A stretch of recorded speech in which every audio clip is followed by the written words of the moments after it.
and we're going to speak to God and claim what He has in store for us. I want to thank these young people for singing, and they do a tremendous job of preparation and then come ready to share. It's preaching time. In the book of Isaiah, chapter 6, verse 8 is my text for this morning. Chapter 6, verse 8 of the book of,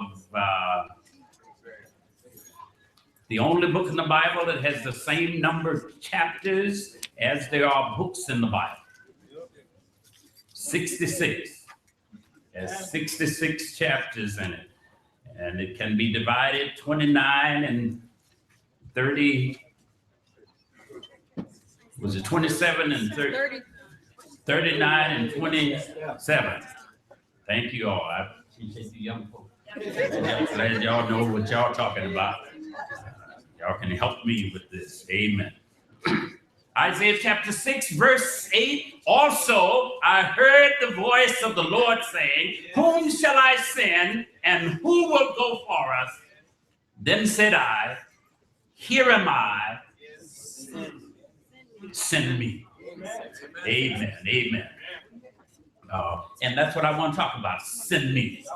About a year ago, the state of Utah was looking for somebody to run for the office of Congress and the various statewide offices of the state legislature. And I'm going to ask Sandra Hollins if she's here to stand. Sandra's not here. Sandra was here this morning. Sandra was one of those who, when they asked who's going to run and who's going to represent us, Sandra said, here am I, send me. Amen.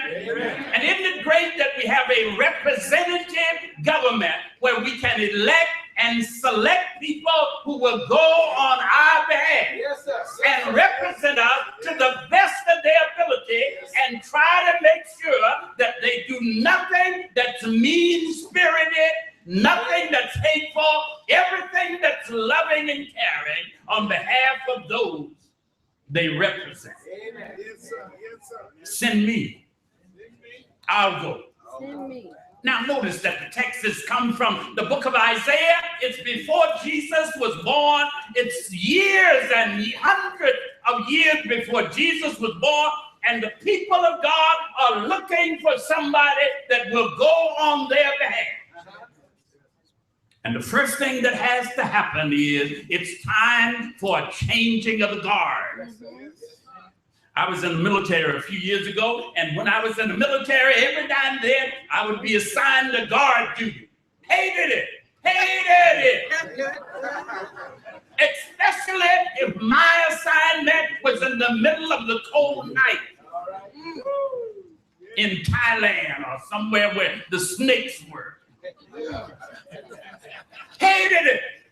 But my greatest joy was knowing that after I have served my 3 hours, somebody else was going to have to take my place. Amen. It's time for the changing of spiritual guard. Yes, sir.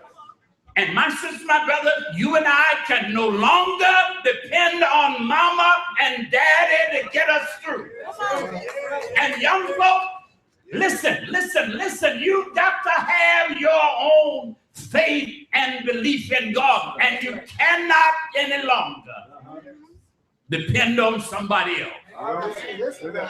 Can I be bold and remind you that we all are going to get down at the place of judgment and the river where God is going to separate the wheat from the tare? And can I say it to you in plain terms, every tub is going to have to sit on its own bottom. You're going to have to take a stand for yourself. And unless you take a stand ahead of time, then when it comes time that you have to face God, you're going to be all by yourself, trying to make up your mind and have no ticket to ride the train. All right. No ticket to ride the train. Here's the context. Can I take a minute and do a contextual study for you? Listen, Isaiah has been around for years. 6 whole chapters worth. And in those 6 chapters, Isaiah has been hindered by another man named Uzziah. And every time Uzziah tries to get where Uzziah ought to get, every time Isaiah tries to get where Isaiah ought to be, Uzziah pops up in the way. Now, by the way, there's a New Testament example. There's a man down in the pool who's been there for years, and he's been sitting there trying to get in the pool when God troubled the pool, and he said, every time I get ready to get in, somebody else gets in front of me. And that's Isaiah's problem. Isaiah is so focused on other people that he can't get things done that he needs done for himself.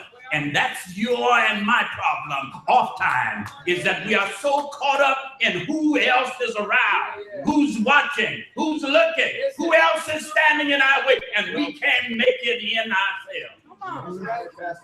And the book said, and the year, chapter 6, verse 1, in the year that King Uzziah died, I then saw the Lord. If somebody's standing between you and God, you're in trouble. And until they die, not necessarily physically die, Christian, but they got to get out of your way. And the year that King Uzziah died, that's the year that I then came to grips with my own situation. Right, Pastor. And so it's time for the changing of the guard, because Uzziah is not going to be around always. So since it's time for the changing of the guard, Isaiah says, I saw also the Lord, and the Lord empowered him to do and be something that he could never have imagined. And in that empowerment, God said, who's going to go for us? Who? Who's going to go for us? Who's for us? Who's for us? For us, who will go for us? Right? That's an important question, my sisters, my brothers, because you see, we may have to stand for ourselves, but we stand on behalf of others. Right. Here's the way Paul said it. Paul said there's a great cloud of witnesses standing around watching to see how well you run the race. Right, all right. Listen. We are sent with authority to represent another person. Listen at the question. Who will go for us? I will. Thank you. I'm glad you go. At least there's one person in Calvary who has decided today, I will. Who will go for us? And he's sent by with authority, and he's sent on behalf representing another. Can I remind you, my sisters, my brothers, that the name you wear, yes, sir, whenever you go about with that name, you're representing your family. You're representing the school you attended. Right. You're representing the job that you work on. You're representing the community out of which you live. And if your life is ragged, you are casting dispersion on your family's name, dispersion on the community from which you come, dispersion on the church for which you are a member. You are representing this church. I reminded my children when they were growing up all the time. I used to say to them, listen, you are David, and I expect more out of you than I do out of, and I expect more out of you because you are a David. You wear the name. And you represent me everywhere you go. That's right. I don't want to catch you in some places. I don't want to see you doing. I don't want your name in the newspaper. I don't want people to say certain things about you because you are a David. Well, the same is true spiritually. We go now Who will go for us? We go representing God. And if we go representing God, we have to go knowing that we carry his name everywhere we go. So my sisters, my brothers, here we are. The story is that Isaiah, the question is raised by God himself. Who will go for us? Who can we send?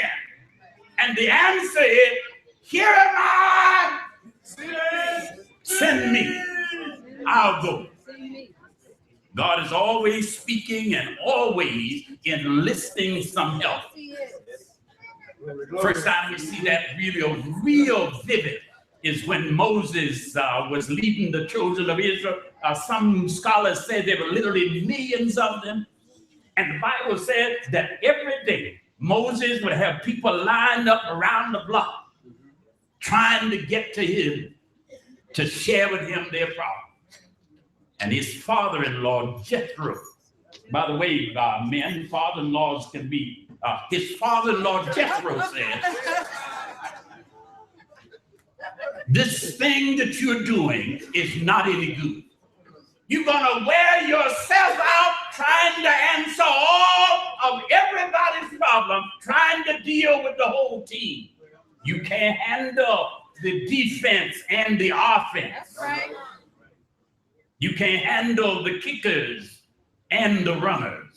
Yes, sir. The special teams need your help. Amen. And so he's cried out to Moses. Here's what you do. You pick some folk that's got the right attitude. That's it. And the right name. And the right behavior. And you assign them to handle the small matters, and you, Moses, you handle the big matters. And the book says that Moses did that, and because he did it, the children of Israel were able to get out of the wilderness. Amen. Can I remind you, my sister, my brother, you go with authority. You go representing others, but you are oftentimes hindered unless you go knowing that you hear the voice of God, and God's enlisting your help. He enlists your help for a purpose, by the way. All of us have purpose. If you haven't discovered what your purpose in life is, now's the time to do it. Right. Yes, yes. Martin Luther King used to say it this way: if you haven't found a cause worth dying for, you haven't found a purpose worth living for. And I believe, my sisters, my brothers, that you have to be willing to lay yourself on the line and to say, here am I, send me. I'll go. But we can't hear because sometimes we're not listening. Sometimes we don't want to hear the voice that's calling us. We know that we're being called, but we don't want to hear the call that's being extended to us. And so we're hindered because we don't want to hear. But somebody says to me, well, not me. I want to hear, but I can't hear because I've got a checkered path. Well, so do the rest of us. We've all sinned. We've all been in conflict. We've all have self-right. We all are unworthy. And when we think that nobody saw us and we did it anyhow, we all have checkered paths. That's right. Yes. If I was to come to your house and go in your closet and look, I'll find some right in your closet, in your house. No matter how much you try to clean it or hide it, I'm bound to find something that'll hinder you in your own closet. And so we're hindered because we don't want to hear. We're hindered because we've got checkered paths. We're hindered because some of us are just downright blind. We have eyes, the book said, but we can't see. We have ears, but we can't hear. We have tongue, but we can't talk. That's right. Say it right. And many of us can't see because we haven't realized that the best place, that the clearest place to see is out of the dark.